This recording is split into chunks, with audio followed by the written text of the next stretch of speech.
Salamat, Ian Cruz. Samantala, pagbabawal na para sa government workers ang paggamit ng social networking sites tulad ng Facebook. O yan, Oo nga eh. Facebook, Friendster at maging ang internet gaming sa oras ng kanilang trabaho. Oo, yung mga Farmville. Plants and Zombies. Yan ang kung matutuloy ang panukalang batas ng isang kongresista.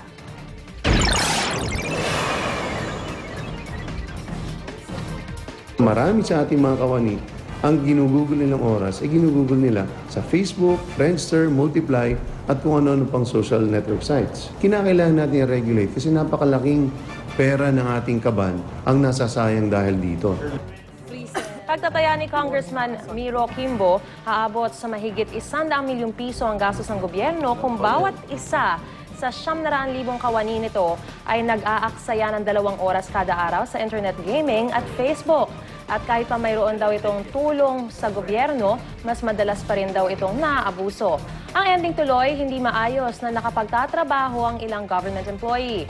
Kaya naman ang panukala niya, i-require ang lahat ng opisina na magsumite ng kanilang mga regulasyon sa pagpa-Facebook. Sang-ayon naman si Presidential Communications Group Secretary Ricky Carandang.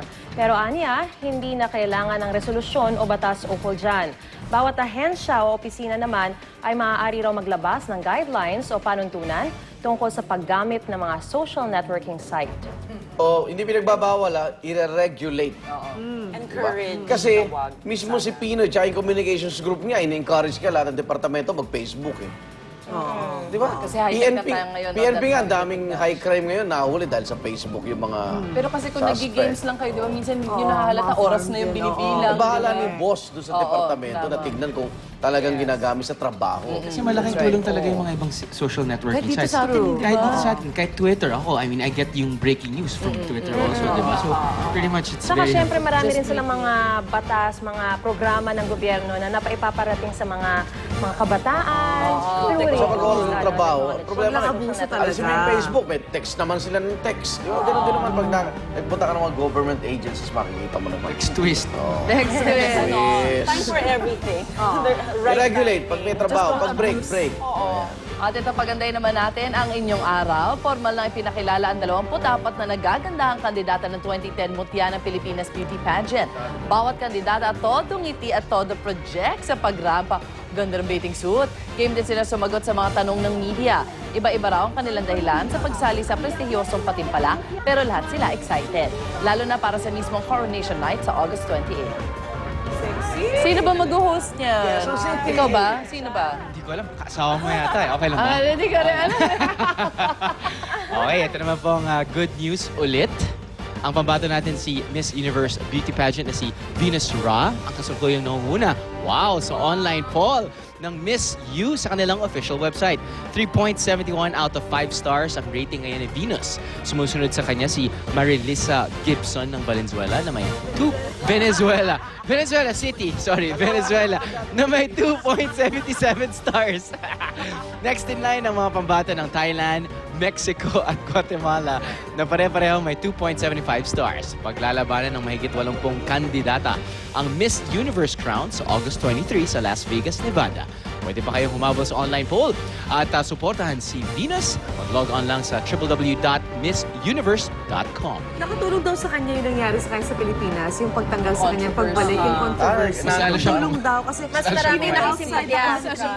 Tsaka nalaman ng mga taga-ibang bansa yung nangyari sa kanya eh. So parang they're curious about her now. Pati media yun ang tinatanong sa kanya. Saka kumbaga sa atleta, Kasi play to single win out to. siya. Hindi siya pumayag nung time na na-disqualify siya. So she really wants it. So yung it karakter means niya doon, iba na. Palaban. Pinaglaban niya talaga yung karapatan niya. Malaki laban niya pag palaban. At saka iba rin yung tindig niya, parang stallion. Ang dating yata sa kanya, siya yung... Parang Giselle Bundchen type na Thoroughbred. haba yung mga Ang dating yata sa kanya, the classic beauty ni Sofia Loren.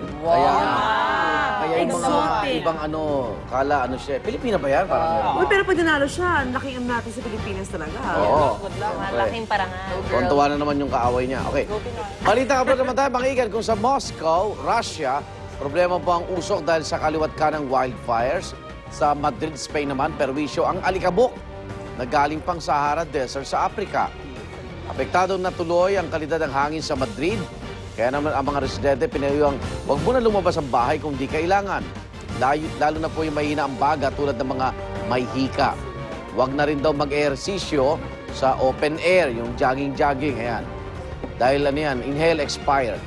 Talaga naman matindi rin kasi ang ihip ng hangin kaya naman umaabot ang alikabok sa Madrid. Kahit dagat pa ang pagitan ng Madrid sa Sahara Desert. Wow. Samantala sa Virginia, USA naman, isang malawakang manhunt po ang ikinasa para hanapin ng isang serial killer na gumagala raw doon. Ang mga target raw ng suspect, mga African-American. May 5 na ang napatay ng naturang serial killer sa pamamagitan ng pananaksak. May isa namang biktima ang pinukpok ng martilyo. Ang modus daw ng serial killer nagpapanggap na nagpapaturo ng direksyon habang nagmamaneho. Sa ngayon, iniimbestigahan na rin kung ang naturang serial killer ang responsable sa mga pag-atake rin sa mga African-American sa Michigan. Doon, 10 naman ang biktima pero lahat sila maswerteng nakaligtas at nagpapagaling na sa ospital. At eto naman, amazing balita naman tayo na discovery na ang pinaniniwala ang pinakalumang bahay sa Britanya. Nahukay ito malapit sa isang lawa.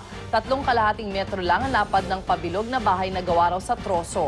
Ang bubong nito nayari sa mga tuyong sanga, ayos pa rin. May mga bakas din na mga nagamit sa paligid ng bahay. At guess kung ilang taon na yan. Tinatayang may 11,000 years ang tanda ng naturang bahay na itinayo pa noong 8,500 BC. Mas matanda pa yan kesa sa pamosong Stonehenge. Ba't siyang ilalim? Natabunan after Flash 10 flood, years. gano'n? Flash flood? Oo. Samantala, Attack of the Killer Dikya naman ang drama sa Spain. Kaya mga beach lovers doon napurnada ang kanilang bakasyon.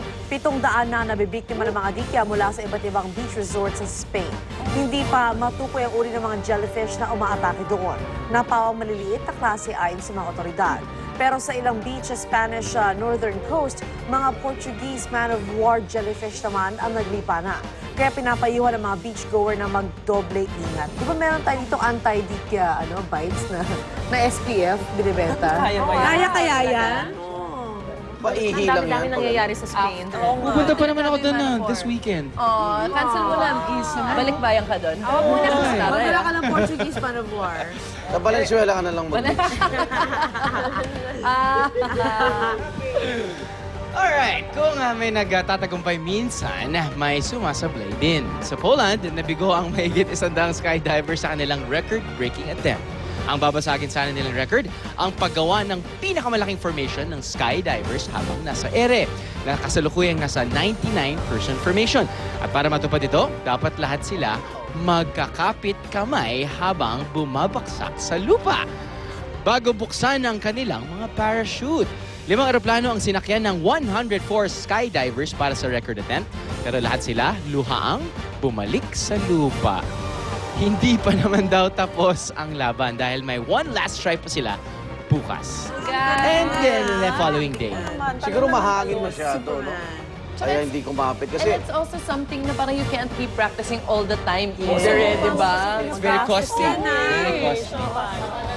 Kasi kunyari, paparating na sila. Di ba yung pag malapit na, huwag mo na i-release yung iba pang kumapit. Ganun eh. Di ba? Baka lahat sila, hindi lang luhaan, kundi duguan. Hindi sila pwede mag-release na malapit sa May, isa't isa. may parang alarm kasi yun eh. Pag yun na yung last na last, kailangan ka na mag-deploy nung Good luck. parachute. Good luck, guys. Bukas, Good bukas. luck tomorrow. Good luck tomorrow. Okay, eto. Punta naman natin si Luan. Luan, anong hatid mo sa amin? Igan, good morning. Good morning mga kachika. Good morning sa inyong lahat dyan. Parang ang layo nyo sa akin eh. No? Eto naman ang mga kaabang-abang na Morning Showbiz News. First, ang pagbabalik kapuso ni Mr. Edu Manzano. Sa mga di nakakaalam, si Mr. Edu Manzano po ang unang host ng programang Emergency. At minsan din siyang nag-guest host dito mismo sa unang hirit. Ano naman kayang projects niya sa Kapuso Network? Kung ano man yan, never niya daw gagawin. Kung ano man ang never niya daw gagawin, ichichika po namin sa inyo mamaya. At syempre, yung mga gagawin niya din. At eto pa ang isa, laman din ang balita natin si pambansang kamaot ngayong Congressman Manny Pacquiao. Pero, hindi dahil sangkot na naman siya sa isang bagong intriga. On the contrary, nag-move on na raw siya sa huling kontrobersyang kinasangkutan niya, ang pagkakaugnay kay Krista Ranillo. At may reaksyon siya sa pagpapakasal ni Krista. Wow, ang kanyang misis kaya na si Jinky. Aba, meron din daw, kaya alamin po natin mamaya-maya lang.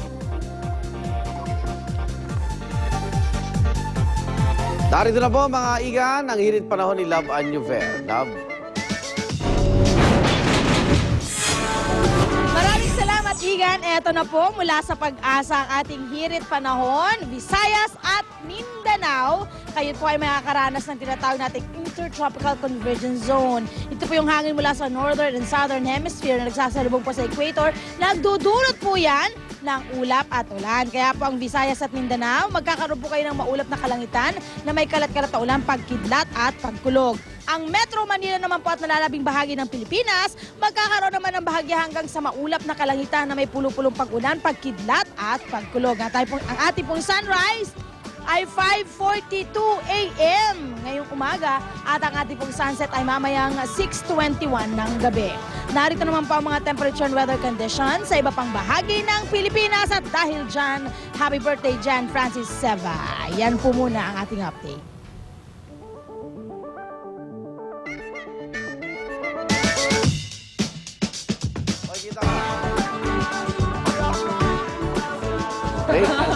Okay, kaya mga ikan, tambay lang.